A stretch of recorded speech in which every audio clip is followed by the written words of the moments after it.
La gestion des déchets dans les grandes villes des pays en développement est un défi majeur aujourd'hui. Lorsque les villes ne peuvent pas collecter la totalité de ces déchets, ils atterrissent dans des dépotoirs sauvages, impactant ainsi la salubrité des villes et la santé des populations.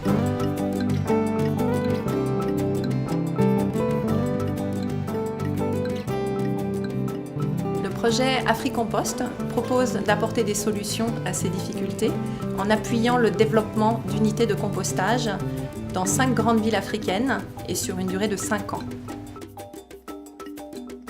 Le projet apporte un appui aux opérateurs de compostage qui travaillent en étroite collaboration avec les collectivités locales. Les déchets qui sont traités, qui sont valorisés sur les sites de compostage ne sont pas transportés vers les décharges finales qui entraîneraient des coûts de transport et des coûts d'entretien. Les mairies prennent du temps à prendre conscience du travail fait par les opérateurs sur le terrain. Et entre les différents pays qui intègrent le projet AfriCompost, il y a des échanges. D'abord pour l'amélioration de la productivité, ou soit pour les dimensionnements dans l'installation de nouveaux sites, en tenant compte des informations, des expertises et des connaissances acquises dans d'autres qui sont déjà avancées. Sur la plateforme ici, les déchets arrivent et parcourent différentes étapes. Il y a la réception, il y a le tri, on récupère que la part organique facilement décomposable. Il y a la mise en tas suivie de retournement, on apporte l'humidité, l'eau si nécessaire. Il y a la phase de maturation, puis le criblage. Tout au long du processus, c'est 3 mois pour avoir un compost.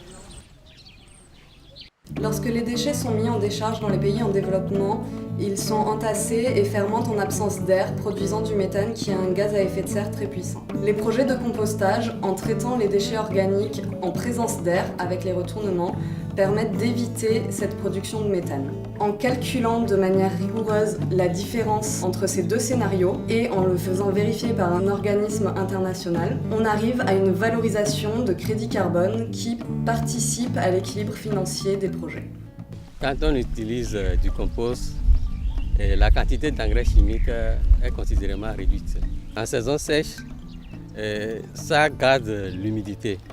Il y a la rétention d'eau qui est augmentée au niveau du sol et ça nous permet aussi de ne pas trop arroser. Et du coup, ça nous réduit le coût de production. Avec les composts, j'ai vu que mes produits sont très bons et de bonne qualité par rapport à l'utilisation de l'engrais chimique. Il y a le problème de concurrence avec l'engrais chimique qui est hautement subventionné par l'État, alors que la production du compost n'est pas subventionnée. Dans un premier instant, les agriculteurs connaissent le compost, mais ne l'utilisent pas. Ils ont de la réticence parce qu'ils se posent beaucoup de questions sur l'efficacité même de ce compost.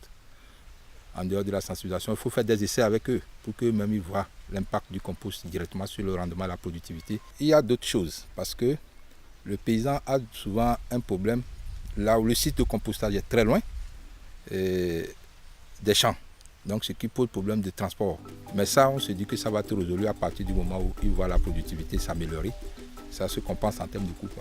Les bénéfices d'un tel projet sont nombreux puisqu'il permet de traiter les déchets équivalents à ceux d'une grande ville africaine de 100 000 habitants. Par ailleurs, les plateformes de compostage emploieront à terme jusqu'à 500 personnes, donc un impact non négligeable sur l'emploi local. C'est également quelque chose d'intéressant par rapport à l'agriculture puisqu'il permet de développer un modèle d'agriculture durable et de participer à la restauration de la fertilité des sols. Dernier impact non négligeable, celui sur le climat, puisque les gaz à effet de serre évités dans le cadre du projet sont équivalents à ceux d'une ville européenne de 2000 habitants.